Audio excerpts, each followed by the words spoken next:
And then I do the books and the paper, and I coach for the bar. Wait a second, go, yeah, I got it.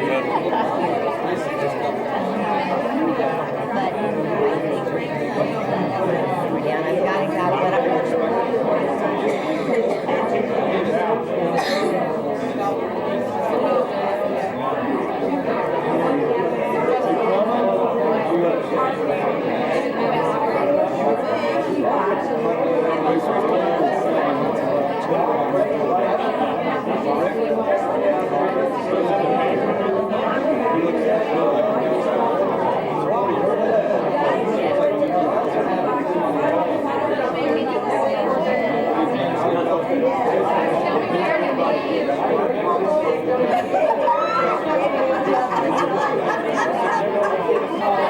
But it's hard because she asked me, she said, well, what's Uncle John to me? And I said, he's your uncle.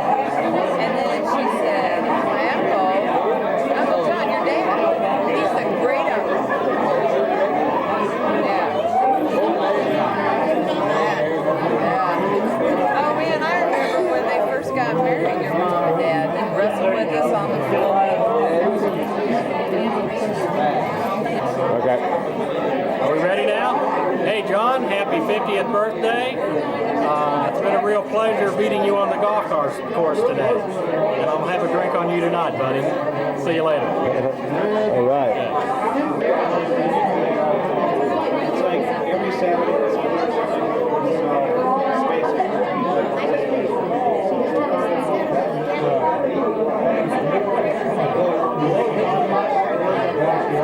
Here he comes.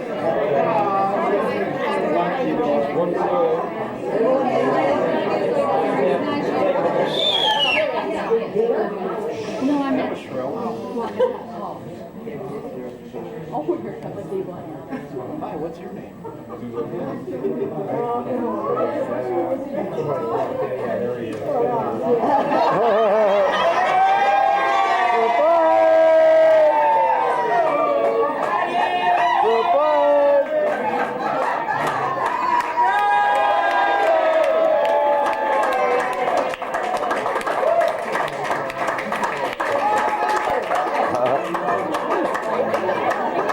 Somebody kept a secret Loch, Lloyd.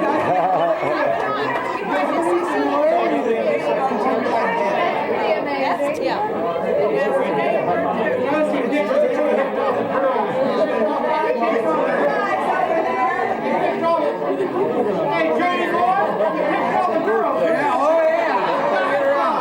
Hi, thank you very much. Thanks. Hey, buddy, how you doing? I'm good. How are you? Damn, I round up the wrong party. Happy birthday. Pretty much got your wire.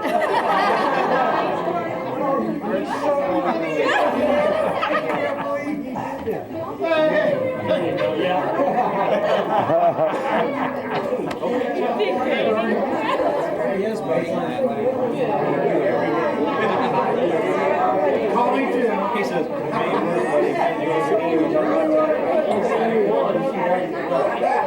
call me first. I think he left at 11 today. That could be more off.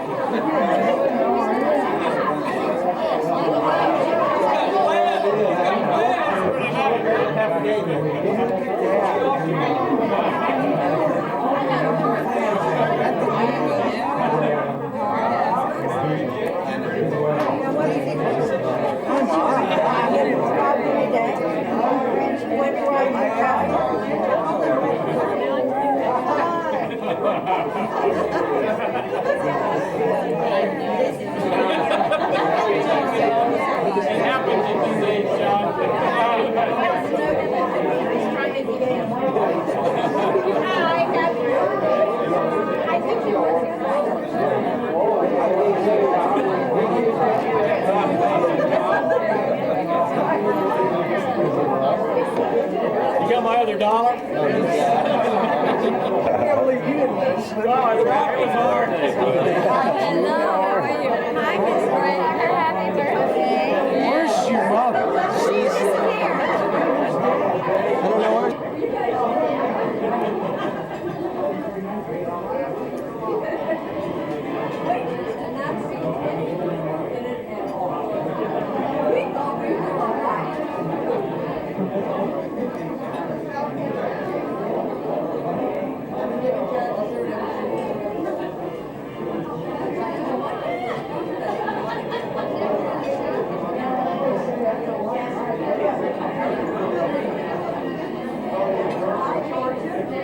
Now we know what happened to her.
No, I'm sorry about that.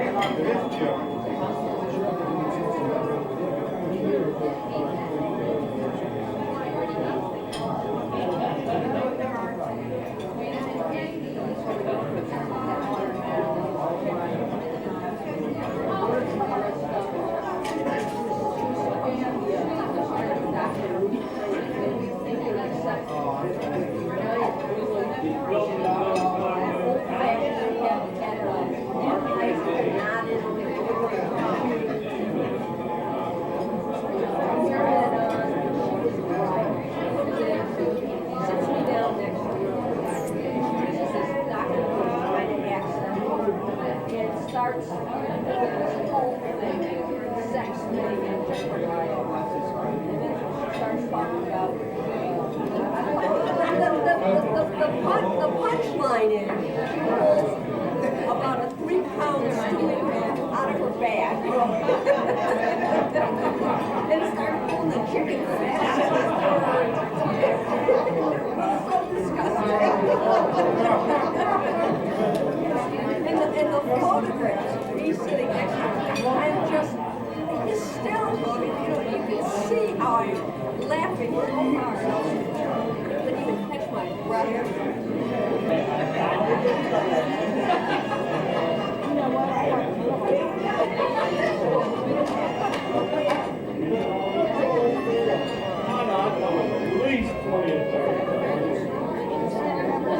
Bob, Bob, Bob. I haven't had that many yet.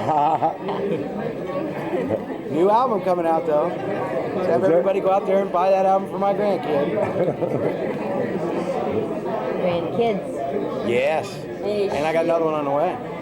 Did you hear that, Jay? Uh-huh. Chrissy's pregnant. She is. She's doing. Hi, Carolyn. How you doing? I'm sorry I haven't called. Oh, that's all right. Yeah, I did, but we just got back. We've been out of town and stuff. So I was going to call you tomorrow. Kramer? Oh, Bobby. What? Her Mo. Oh. Remember that night? No, I think Bobby's around there. Mo shared some stuff with us one night that we just didn't want to know. Peter was talking about that the other day. I was there! Yeah, that was I've forgotten all about that. Not shut up, would it? He was telling us a story that was I mean, I think I had prostate cancer. He's telling us about it. Yeah, man. We're going. Yeah, well, I mean, you know, our wives work together. I don't know you. What are you doing? I don't need to know this, Mo. You're right. He wouldn't stop. He was holding John's arm and John Just kept moving away. God only knows where that hand's been. Yeah, don't get too excited.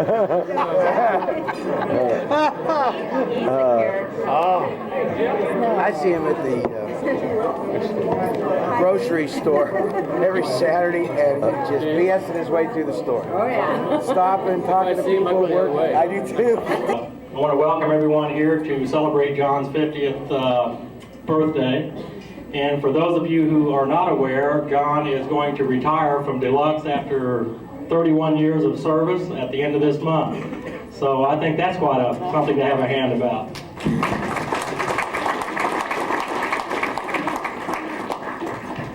John, we put together a group of very illustrious friends of yours who want to say a few words about you and to you and so on and so forth. But first, I would like to say to all of you who don't know, I met this guy in the summer, I believe it was, of 1965. Everybody has heard this. He was a transplant from California. His daddy and mommy moved him away from the beach to Kansas City, and I think he thought the world had come to an end, but hooked up with some of us guys, and we've been friends ever since. Okay, I was noticing over here, John, I didn't realize it until tonight that your mother dropped you at 13 years old, and that explains a lot. I'm going to start this off with one story right along the lines of him being dropped. John and I signed up for the member golf tournament out here 2 or 3 years ago, and the first day of the tournament, it was raining, it was misting, it was about 40 degrees. It was just horrible. We had stocking caps on, gloves, the whole bit. And they had the tees were off of the actual tee box, so you had to tee off from the grass. We teed off on number 7 and proceeded to take a 7 combined. We took like an 8 or 9 on number 8. And when we get to number 9 tee box, they had the metal thing that they put the sand in right in the center of the tee box. So John says, "Newbie, we need some hot chocolate." So I said, "I'll run to the house real quick and get us a couple of hot chocolates and I'll bring them back." So I go and Ruth pours them for me and everything, and I'm bringing them back just freezing to death. And I look on the tee box, and John is laying, wrenching in pain, holding himself you know where. And I said, "John, what happened?" He said, "Well, I hit myself with the ball." He said, "I teed off and it never got this high off the ground, and it hit this metal thing and it ricocheted back and hit me in the groin." He said, "So I'm laying 1 on the tee, play hard, newbie." I proceeded to pop mine up, never made the fairway, and it's in a hole. We took a 9 on that hole. So anyway, that's my first story. I'll have one more to tell before the evening's over, and the next gentleman I'd like to call on is Mike Slusher. Yeah, I know. Well, I don't know any of these funny stories like Newbie does, but I think a lot of us have been excited lately that there's been some changes at Loch Lloyd. And one of those changes is that we now have our own newspaper. And I have the first edition. There was a little problem with the printing presses of getting that out, but I won't read the whole thing because I know you'll get copies of this later, but I thought I'd read just a few of the headlines and a couple of the other things that are in here to give you a little flavor for what you can look forward to in your first edition of the Loch Lloyd News. First article, obviously, is one about John turns 50 at this party. And of course, that is kind of a summary of how his friends and a bunch of freeloaders are out here eating and drinking on his tab. So we're all enjoying that. There's also kind of an interesting feature. There's some little flash headlines in here, and it says, John's colleagues and friends at Deluxe say that he's not afraid of work. In fact, he's fought it for 30 years and won. I heard word accurate.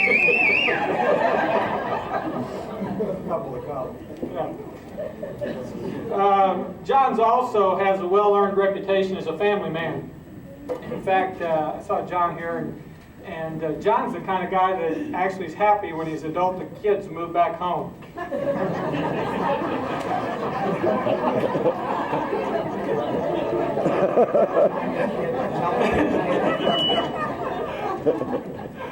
But you know, the real test of that was John's never shirked from his fatherly duties. And in fact, I'm sorry that Chrissy isn't here tonight because she told this story to me last summer at our jazz festival, that when she was about 7 years old, she came home from school one day and she asked John the question. And of course that was, "Daddy, where did I come from?" And of course John had been dreading that question in that moment, but he knew he could not shirk from that duty and responsibility to answer it. So he went and got the encyclopedias and a book that Georgia had purchased. So he went into the full description of the course of the birds and the bees and so forth. And he was feeling quite good after his little lecture in terms of completing that. So he asked her, he said, "Honey, did that satisfy you? Did that let you know everything that you need to know?" And she said, "Oh, thanks. I understand now. My friend told me she came from Detroit. I thought I came from Minnesota."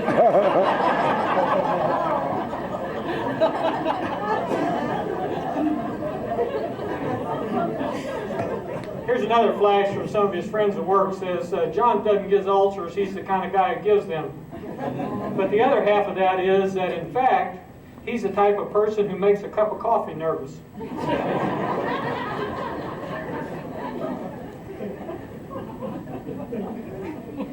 Actually, the thing that I like best is, some of you know that I'm an educator, and I really laud and praise John for his academic prowess.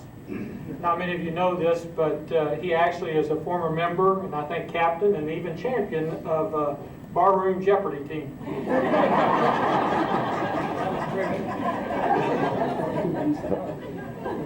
In fact, John knows more about television shows of the 60s and 70s, rock and roll music, and American history than anyone I know. In fact, John is really an educator's idol. He knows more worthless information than any 3 college professors out there. And there is one final headline, and I was really reluctant with your family and friends here to reveal this because it is sad news, but it does have a happy ending.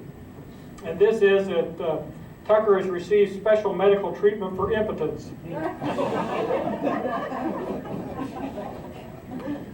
And I don't know if you all know this, only his closest friends. But with Georgia in Chicago so often lately, John's been very lonesome and actually depressed. In fact, he's been so depressed that he finally had to seek medical help. And so he, of course, went to his neighbor and doctor, Tom Hafer. Tom just a minute ago, is he on call now? Because he told me the story. There's no secrets in Heather Glen. So at the office visit, Dr. Hafer asked him about his sexual functioning. And John admitted he was having a little difficulty lately. But Dr. Tom said there's no reason that should be a problem. I've got just the cure for you. So Tom gave John an injection and charged him $50. Well, when Georgia came home, she noticed quite a difference in his mood. And in fact, things went so well that John decided to return to Dr. Hafer, get a booster shot. So Tom obliged, and after the second injection, he reported again that the cost would be $50. So John, of course, wrote a check, and when Tom looked at the check, he said, no, it's $50, not $100. And John says, oh yeah, I know it's only $50. The other 50's from Georgia.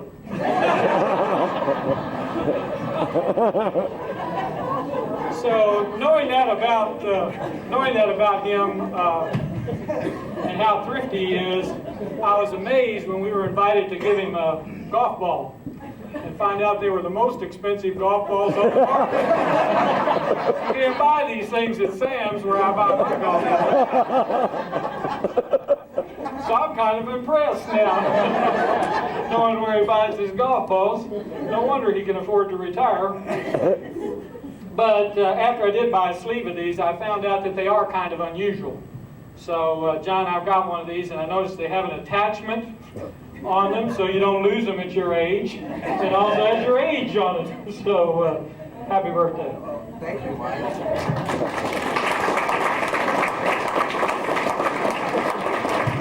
Thank you, Mr. Slusher. Eloquent as always. Real quickly, John, I just want you to know, when I found out we were going to roast you, I thought of all the things that I could say, and I was like a kid in a candy shop. And I kept saying, I could tell this. I went, no, I can't tell that. Well, no, I can't tell that. So anyway, the next person on the list is Jim Notek. Remember, we were champions. Yes, we were. No, after I got our invitation for this get together, Sal Marzullo called me up and he said, "Hey, we're gonna roast John Tucker at his birthday party." He said, "Do you have anything? You know, I want you to say something nice." I said, "I don't know anything nice about John." But I said, I do know a couple things. I have known John for long, we moved out here about 3 years ago. But the retirement didn't surprise me because last Halloween, Trudy and I were out trick-or-treating for drinks.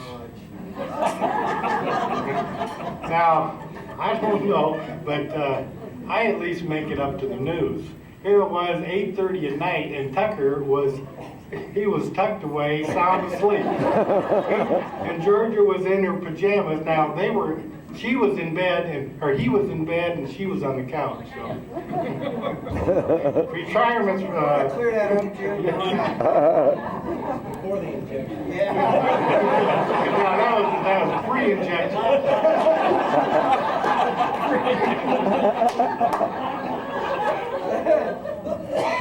But the other thing I don't know John very well, but anybody who has Newbie as a best friend, you gotta wonder about it. But John and I do have one thing in common. A couple years ago, Georgia and John and Trudy and I won the Residence Golf Tournament. And the inaugural. And we had the trophy and everything, and they were so afraid that, and we probably would have defended, but they wouldn't let us defend our championship. Feel hot about it. There you go. But anyway, congratulations on your retirement, John. And I'm jealous.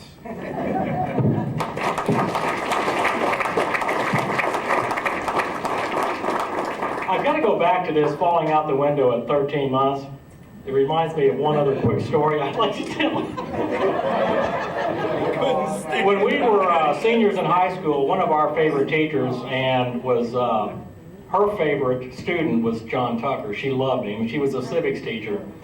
I come into class one day and everybody's laughing and giggling and carrying on. I said, "What's so funny?" They said, "John Tucker's out the window sitting on the ledge." Have you heard this, Mr. Tucker? Yes. Have you? Good. The ledge was about this wide. And the windows were these kind you pull like this. They were only about that wide. But John had shimmied out and he's sitting on the ledge. The only person at Grandview High School that didn't like John, unfortunately, was the vice principal. And he had it out for John big time. Apparently the teacher underneath in the lower classroom saw John's legs dangling and reported it to the principal. And the vice principal was dispatched to find out who's on the ledge. The teacher had already gotten John back in by this time, and she greeted the vice principal at the door. Said, "What's the problem?" He said, "There's somebody on the ledge and I want him." She said, "Everything's under control." "No, I want to know who's on the ledge." And Mary Beth said, "I'll tell you in one condition. You cannot do anything to him." He said, "All right, I just want to know who it was." She said, "It was John Tucker." And he went, "Darn!" He had him, but let him go. All right, Jim, you're next. Jim Loch.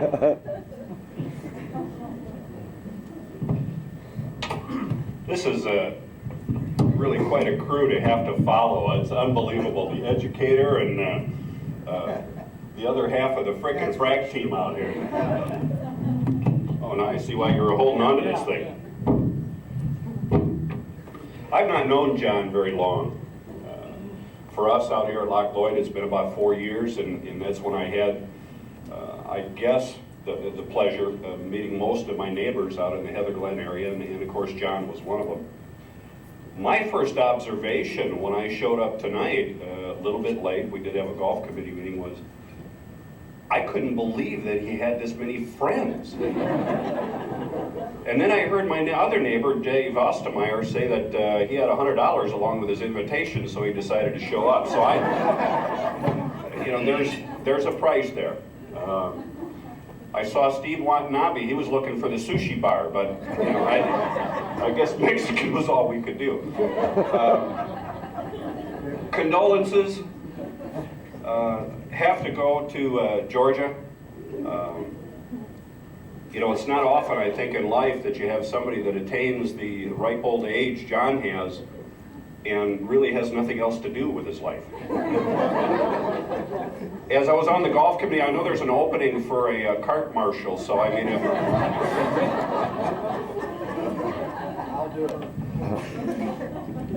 I made some notes. I didn't want to take this too long or go on and on and on, because we've got some other individuals that know John much longer than I do.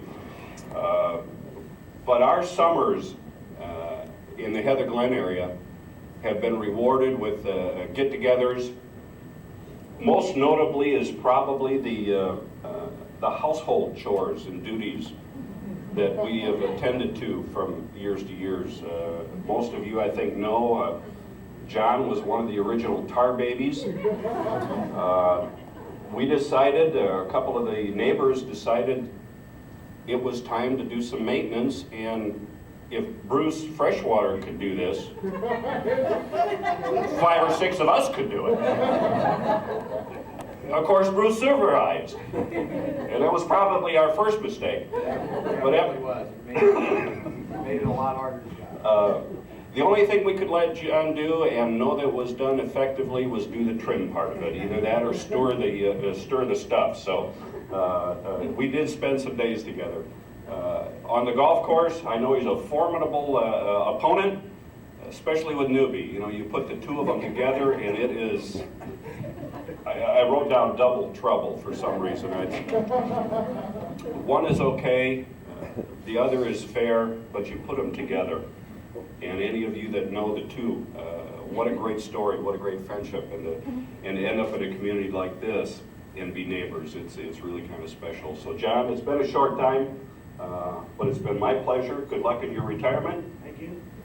And Dave, who have you got next? Well, let's see. Let's look at the list.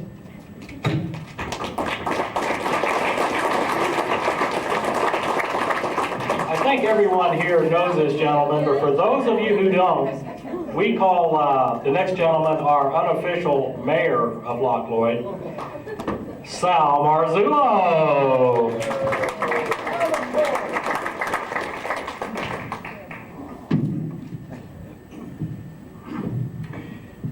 I probably have known John longer than anybody here except Dave, because when they came out to look at property, I was the one who was lucky enough to show them around Loch Lloyd.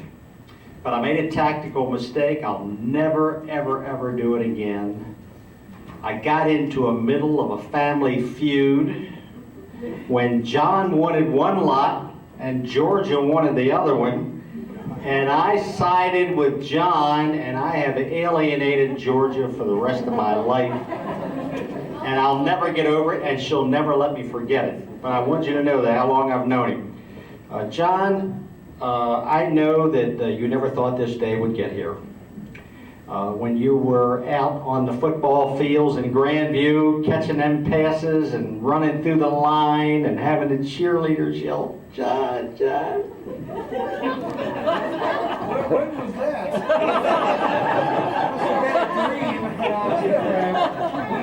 But John, I got to tell you, tonight it's here.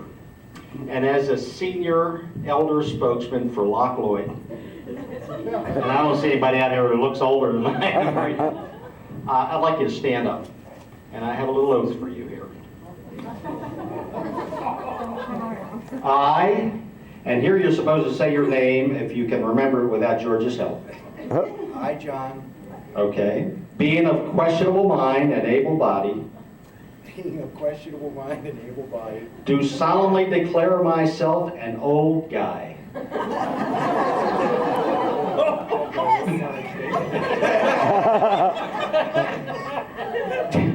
do solemnly declare myself An old guy. An old guy. And I am hereby officially permitted to, and you don't have to repeat these, scratch yourself in public, drive forever in the left lane below the speed limit, pass gas on a crowded elevator, mumble incoherently to yourself. You know, reading some of these, I think maybe you jumped the gun on your 50th birthday. Wear baseball hats everywhere. Constantly complain about your lower back.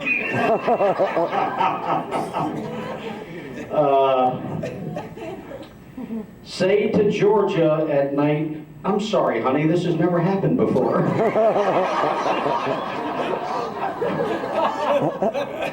Get that injection. Fall asleep with absolutely no warning. Get up 3 times a night to relieve yourself. You have to be 50 to get these. Hide your own Easter eggs.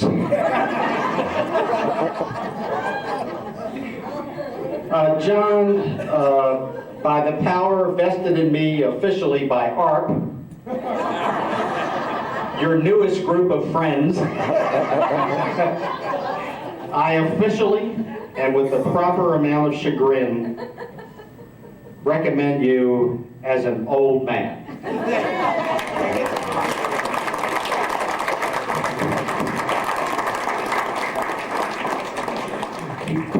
Okay, the next gentleman, Ruth and I met for the first time at a residence gathering prior to us moving out here. And when we got in the car driving home, I said to Ruth, I said, "Are you sure we're doing the right thing?" But he's now one of the greatest guys I know. Howard Roy.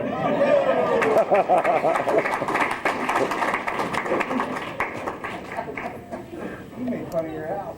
I know. Sean, I didn't realize you had this many friends either, and I started talking to everyone, and they really came to see Georgia.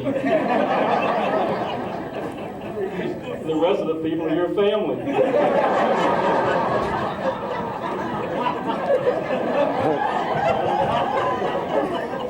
Look at him, look at him. Looks like James Dean reincarnated. In those personal moments, he and Georgia together, he asked her to call him Teen Angel. He's time locked in the 70s here, 60s. The guys that play golf with him, we call him Buster Brown because he buys his shoes in the boys department at Dillard's.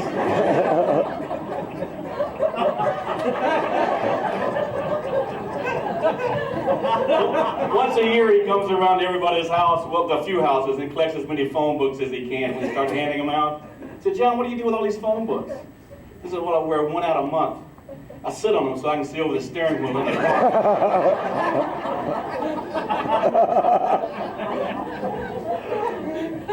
You know, I knew something was wrong with this guy, but I didn't realize what it was until I got the letter to come here. He didn't have any balls. I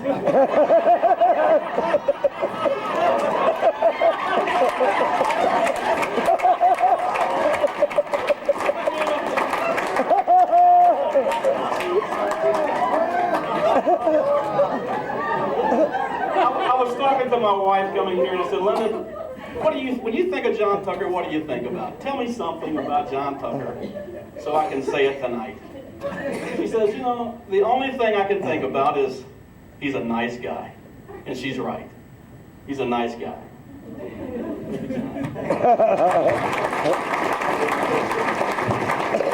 Thank you, Howard. This next gentleman has prepared something a little special for John. There's a story behind that. Yeah.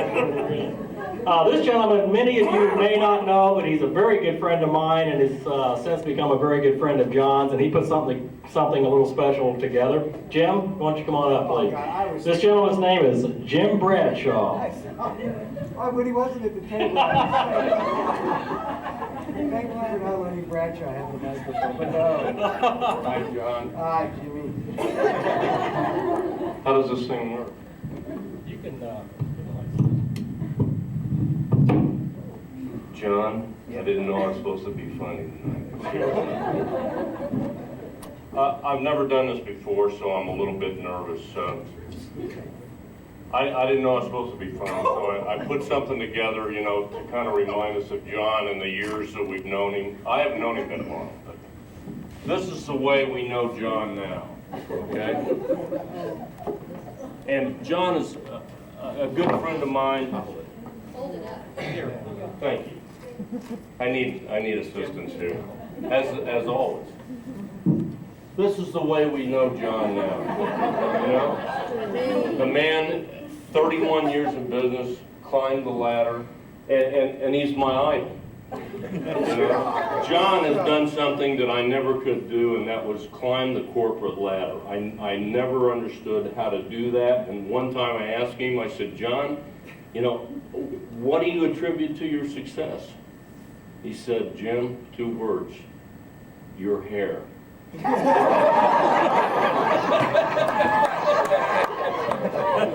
You have to have good hair. You know, the guy had a point. You know. Look, the hair is perfect. Look at this. Look at this picture, you know. Yeah, that's the reason he was the success where he was. It's the hair. And I asked George, and she said, you know, is it? Yeah, he worked his way up. And I tell you the truth, she gave me some pictures of John as he went through. You know, he moved through the corporate ladder at the Loch Check. He was at Washington. He was in Kansas. And I want to share with you tonight some of the photographs that Georgia loaned me of John as he worked his way through the ladder. All right, now here's one here. Pass that around, please. That's when he was in Washington. All right.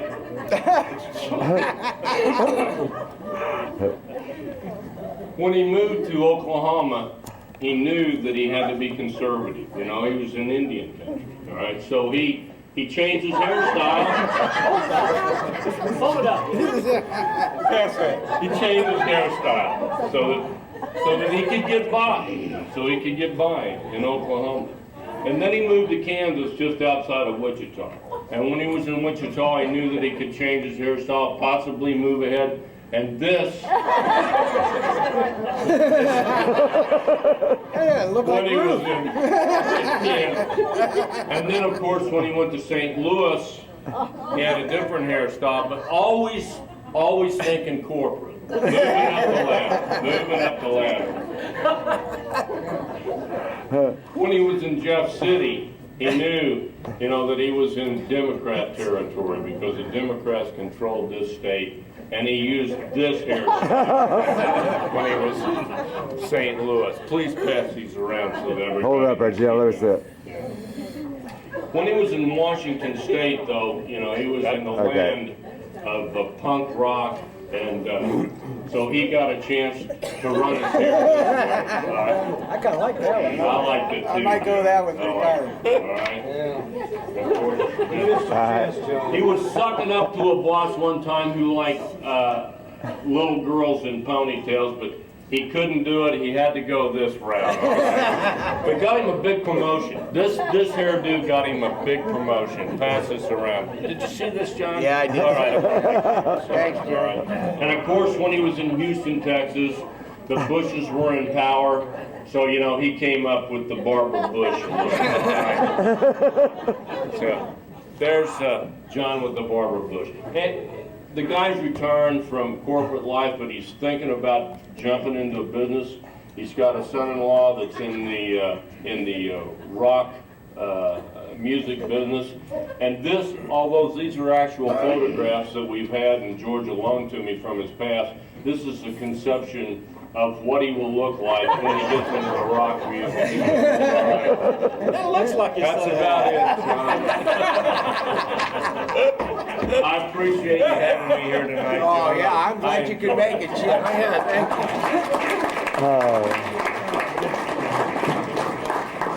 That's the Jimmy Bradshaw we all know and love.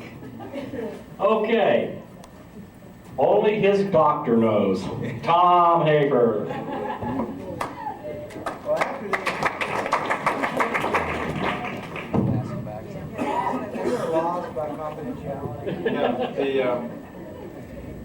Actually, I had not thought about the new medicine that's just been released this month for problems when you get a little older. And it's non-pill form instead of injection. And you probably have read about it a little bit. One of the side effects as the man takes the pill is that he's going to be the one saying, sorry, I have a headache. But anyway, now, more than that, I enjoy being John's neighbor. I think 4 years ago, I became John's neighbor. And I'd like to just note that, well, at least I thought I wanted to note, it's good being your neighbor. I think. Yeah, I think it's, that's good. Yeah. I try to think of some things to say. I'm not a very good speaker, really. I couldn't. Well, actually, he makes me climb up a ladder and clean out his gutters. And I mean, he has this excuse, but well, anyway, don't mind. great eyes. That was true, but that was only 20 feet. Okay, he keeps his yard so meticulous that mine really looks crappy, but that's my fault. He goes out, he and Howard can't even beat my wife and Karen in golf, best ball, but he always takes money from me and always asks for more strokes, and that's not my fault. But above all else, this pink flamingo thing, what a neighbor. But anyway, no, seriously, I've been neighbors a long time. He's going to be retired now. We are all jealous. We wish we all could enjoy. And in case you need a new job in pink flamingo distribution, is that something you thought about? I've thought about it. All right. That Well, anyway. amazing ball. Well, we all are enjoy being with it, and we gotta play more golf now. You gotta do that. Now you gotta start giving me strokes. Anyway, thank you. Thanks, Tom. For those of you in need of a doctor, that's Hafer, H-A-F-E-R. Next, and I'm almost afraid to do this myself, another one of our neighbors on the Heather Glen Street is Larry Strothkamp. Where's Larry? Larry, did he go home? Okay. I don't blame him. Larry's spread out. I owe Larry $550 because of you. That was the story he was going to tell? Good, that gives me a chance to tell one more. This I saved the best for last. Tom's coming up here in a second, but I got one more to tell. Last summer, John and Georgia finally got their new golf cart. A lot of the other neighbors had already had one. Many of you have heard this story, but for those of you who have not, I can't wait to tell it.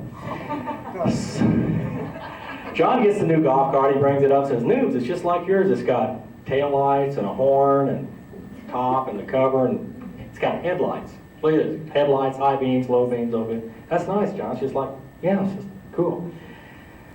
So we play a couple of rounds. He's so proud of it. He goes, God, look at this, it's got headlights and everything. Like, yeah, it's really cool. So anyway, we're playing one day, and my son is playing with us, and one of John's employees from Deluxe is playing with us. And we get to number 12, and John's having a bad day. Tell you how bad it is, I was beating him. And he 3-putts for about the 6th consecutive hole on number 12. And as soon as he misses the putt, he takes his putter and he just throws it like this. It never got this high off the ground, went like a frisbee, hits the headlight of the golf cart. I've never seen anything like this happen, but the headlight literally came out onto the asphalt driveway. It's just laying there. There's no other way to put it, but John is really pissed. He goes up to the headlight and he's trying desperately to hit the headlight with his golf club into the lake. But he keeps missing it. He finally hits it, and he hits it, and he finally hits it into the lake. Then he takes his golf ball, and as hard as he can, he throws it into the lake.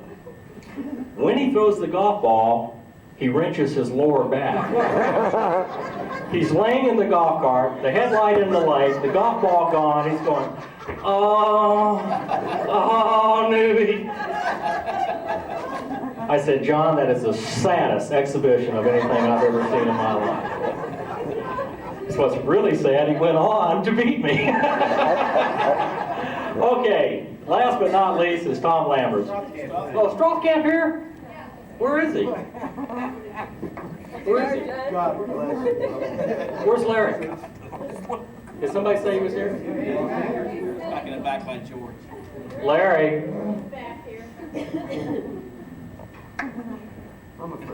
Were you absent a while ago? Yeah. Oh, okay.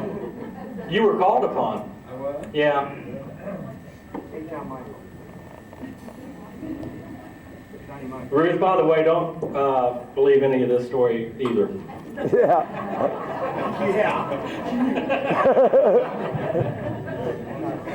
Mr. Tucker, I got the funniest story. You know, Before you tell, honey, it's all right. it was a guy kind of thing.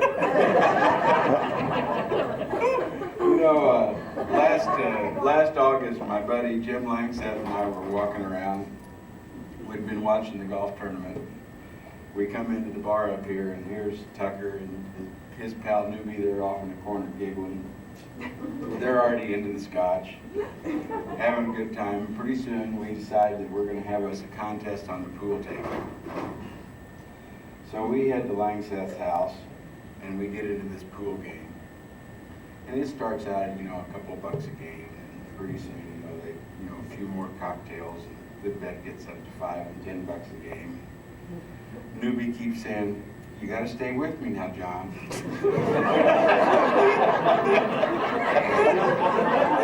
I'm telling you, we can beat these guys. I got a good feeling. We can beat these guys. Oh, I remember. We can take them. They've lost about $20, and John's ready to go home. He says, "I got to get it." No. Hang in here with me. I'm getting ready to set them up. Well, it finally gets up to about $550. So at this point in time, Tucker and I decide to go home. So we leave, we walk home. The next morning he comes to my house and he's kind of sheepishly looking at me. He says, "Well, how much do I owe you?" And I said, "Hell, I don't know." So he calls his buddy Newbie. "Newbie, how much do I owe Strothkamp? Or how much did we lose to these guys last night?" He says, "Well, I don't know about you." He says, "I got even."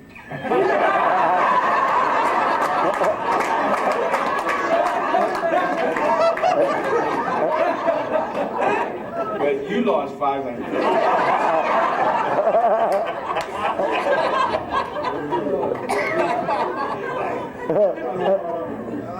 But now that you're a retired guy, I know that you can't afford beer. giving out $550. So for your retirement present, here's your check.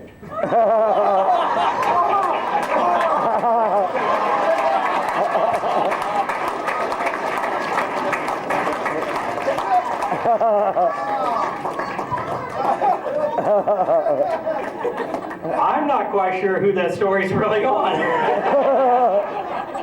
It's only a joke, honey. Guy thing, honey. Okay, last and again, not least, Tom Lamberts. Come on up, Tom. Oh, no, I can hear it. Thanks, Dave. Haven't really known John that long. We moved out here about 4.5 years ago, and they kind of landed in Heather Glen after us. And the one thing I can say for sure, I mean, I've been inducted into the old man's. I've got my ARP card, and it does, by the way, saves me a lot of money when I travel. So when you travel, John, be sure to bring out the card, show it to the front desk. They give you about a 15% discount at the Fairfield Inns, the Motel 6s, the high-class places that you typically would go to. Newbie said that you actually kind of are like in the Motel 6, but I wasn't supposed to say that. Well, one of the things that you'll notice as you get older, and Tom Hafer, our neighbor, who cleans your gutters and stuff, was telling me that, I mean, confidentially, I mean, he didn't exactly tell me the whole story, but he was kind of telling me that, you've been having a little urinary tract problems. And, but the pills are working, and he says working. So that kind of, the fact that he's having these kind of old men problems, with the injections.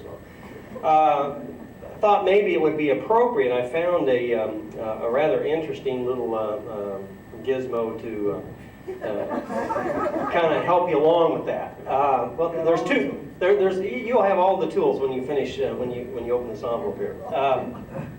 A couple of things that were mentioned here. One is that, of course, obviously confidentially, the urinary tract problem. The second thing is your putting is really not all that good. And having been inducted into the old man's deal, and I'm kind of rambling a little bit here, but speaking from experience here, you need to practice your putting a little more. And now that you're retired, and we know that you get up and go to the bathroom frequently at night, because that kind of came out in the report. I found a thing in the paper, and because see, I'm still working for a living, I really couldn't afford to buy it for you. But I did go around the room, and all these people here contributed so that we could at least kind of offset the cost of this item. Unfortunately, we were only able to raise $1. So, in fact, when I took all the change upstairs, and we were able to get $1 from the cash register, and that was only because the wait staff kicked in 50 cents. But anyway, what we have here is an envelope made out to you, and it's there's a coupon in here for, and this is fairly appropriate, piddle, poop, and putt. And it's really, John, it's a dribble catcher, and you put it around the toilet, and it comes with a short putter, okay, and a hole at the opposite end of the drip catcher. And so while you're, retired and spending all the time on the throne, you can practice your putting. So, honestly, it's been fun having you as a neighbor. You borrow all my damn tools, but I have to come get them. You don't bring them back. And I will say this. I have to really thank John tremendously, because about 7.5 months ago, when he decided to paint his house, he borrowed my 10-foot stepladder. At the same time, I had a bulb that was out in the front of my garage. So I have to thank John for getting me out of having to put a bulb in the garage, because every time Donna would ask me to go out and put a bulb in the deal, can't do it, Tuck's got my ladder.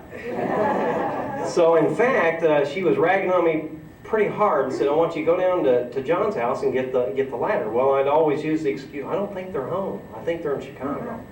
So, you know, I had heard it, and Don was really on me, so I was on my way up to Tucker's house, and he comes down in his car and says, you know, I still have your ladder.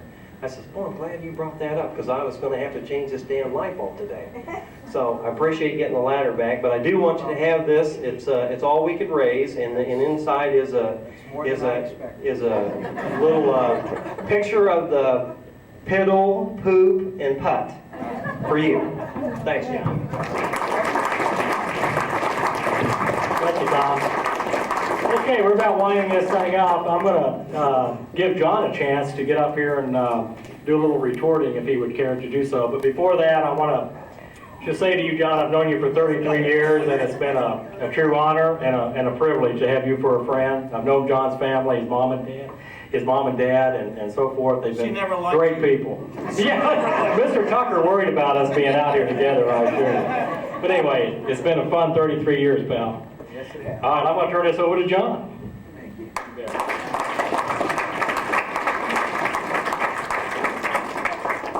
Well, I know it's getting late and it's a work night, and I've got 29 more days that I've got to get through. But at any rate, a couple things I want to point out. Number one, my hair. Dad, could you stand up a minute?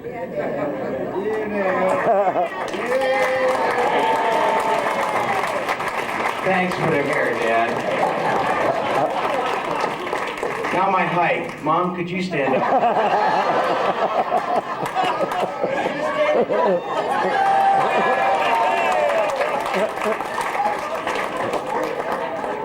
Thanks, Ma. I always felt bigger than I really was anyway. As far as all the desserts on the table, Cheryl Porter, who never does anything wrong, and I'm sure she was one of those little girls in class that when the teacher left the room and guys were throwing erasers, she said it was Jimmy, Ted, and John. We were sitting at a charity auction one night, and they wouldn't serve us dessert, and the desserts were sitting right behind Cheryl, and I said, just reach over here and grab them. And, you know, Newbie and I are from Grandview. That's what we did, right? And she goes, I can't do that. I said, just reach over and grab them, Cheryl. And so she started passing them out, and she got yelled at. At a charity auction. I also want to thank Bruce for firing that nasty auctioneer that yelled at us that one year every time we turned around. I also found out, speaking of Schallberg, I play in the Jeff Jeffries every year, and there's no alcohol on the course, and I happen to see one of the kids out in the cart, and he's got a cooler on the back. I said, you got a Coke in there, Frank? He goes, no, and he's acting guilty. And I said, open it up, Frank. And luckily, he wasn't going to do it for me, but I had Howard with me. Howard said, open it up. He's got beer in there. I said, he's had 4. He said, that's for Mr. Schulper. He said, give us 4 of them. And he said, you better meet us again at 13. So I'm on to you, Schulberg, and I better have a beer this year when we're playing, all right? Now, as far as the dais, and I use that word loosely, first of all, Sal, that was very good, and I am honored to be an old man. I've been accused of having an art car for a number of years by my neighbors. If I would have taken the other lot, the good thing about that is Freshwaters may have moved somewhere else. That is their lot. And we love having Sherry next door, but Bruce bitches and moans constantly. But the thing that I've learned is if you don't do something in your yard and it bugs him, he'll take care of it.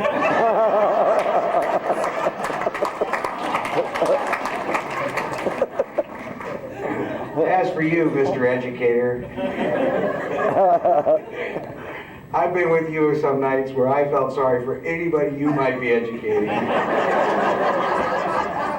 And I also recall the night that I saw you after you had faced down 200 angry bus drivers. And I said, you going to play poker? He said, just give me a drink. Just give me a drink.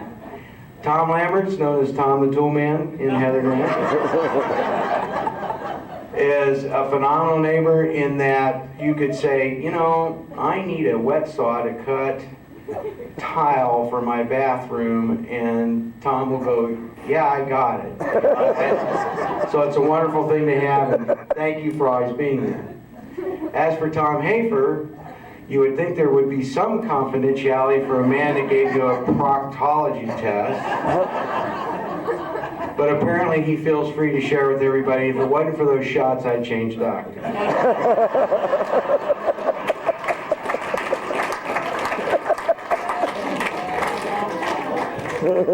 So I think I should get a free one the next time.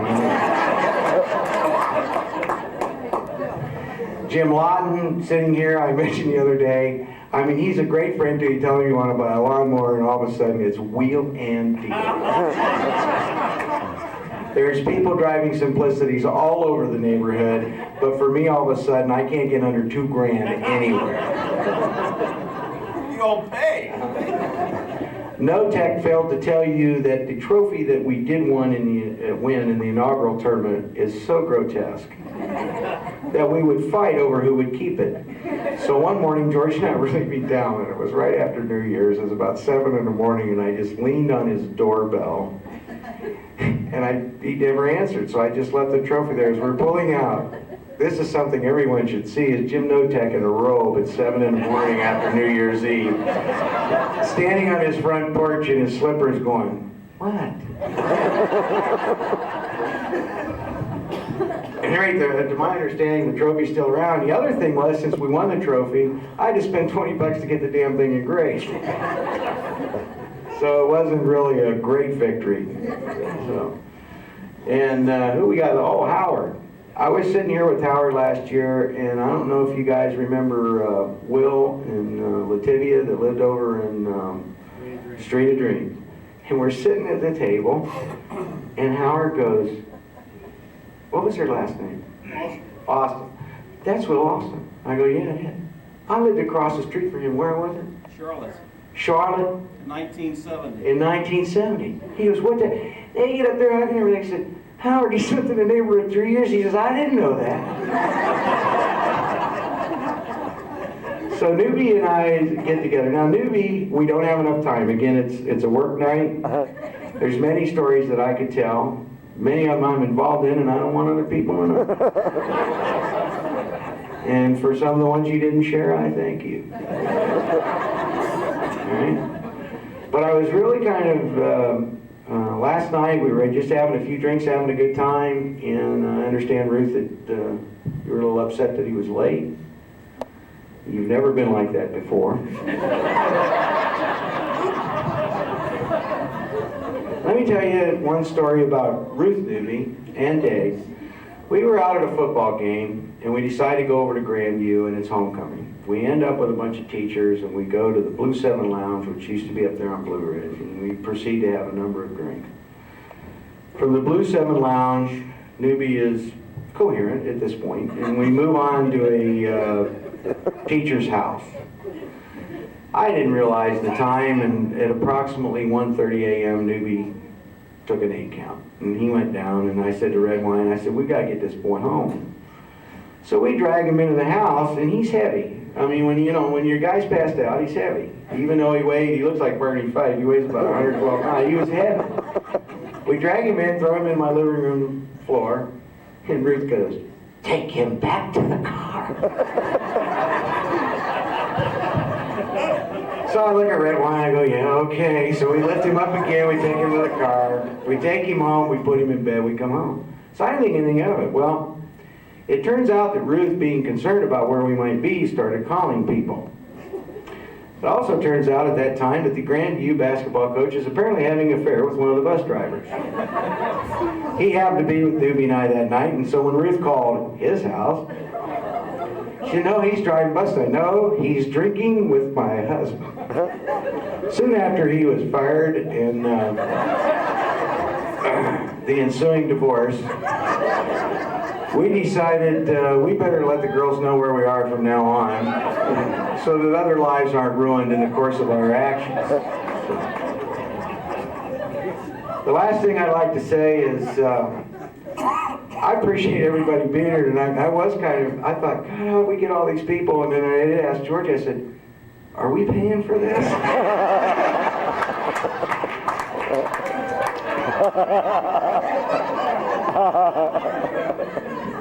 Moving to a fixed income, I worry about that more than I really.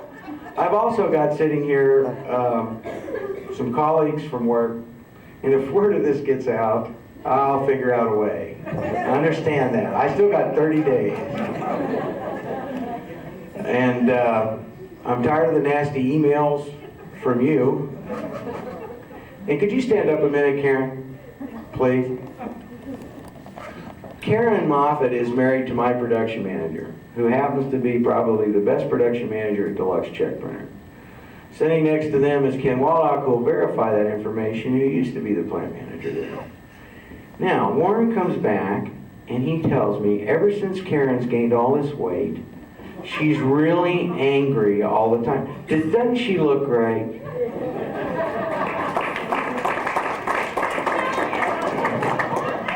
So Warren, I hope when you go home tonight, you'll pay for that.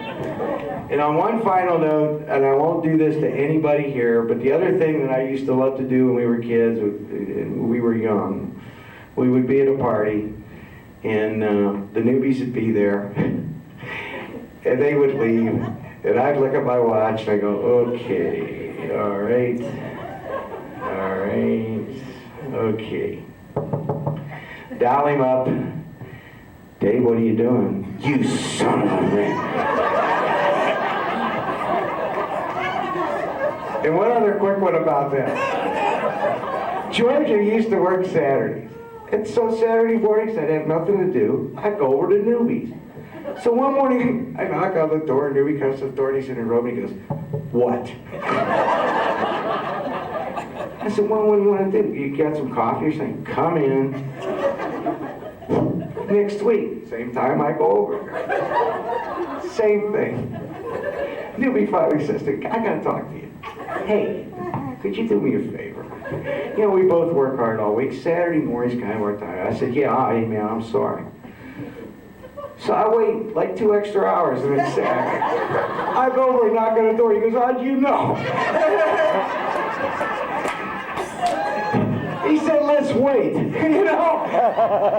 In case he comes, we won't be in the middle of anything, you know?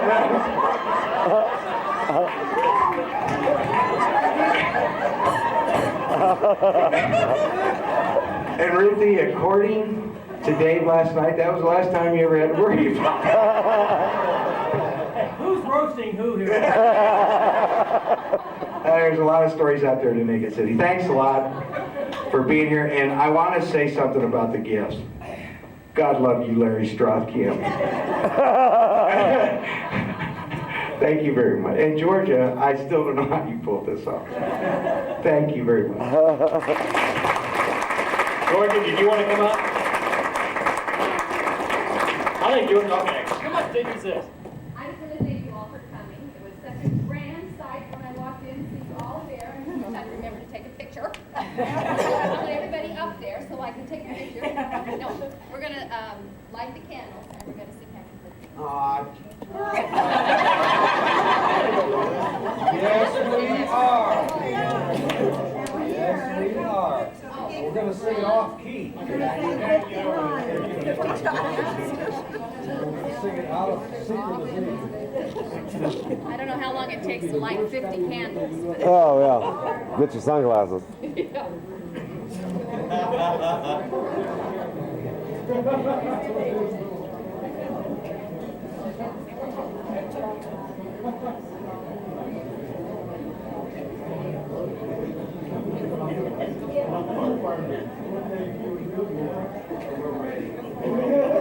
We're playing again this year. Plus you did now.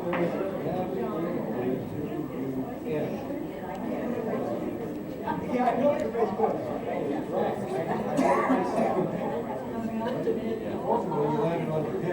And I'm all right. Watch it, the fire alarm doesn't go off, John.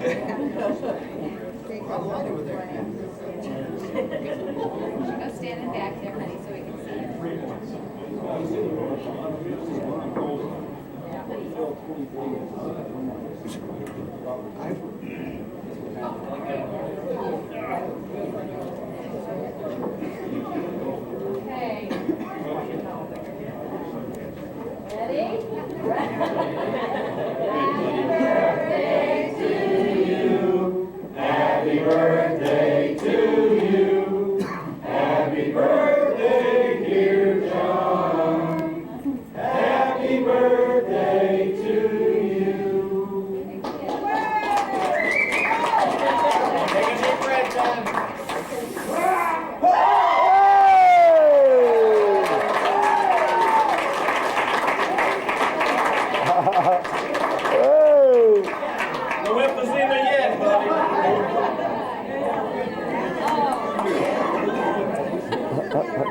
think it worked? I think it Oh, worked. I'm sorry. I think it worked. I can't tell the way that's made. Okay. I think it was great. Oh, it looks good. It was beautiful. Right.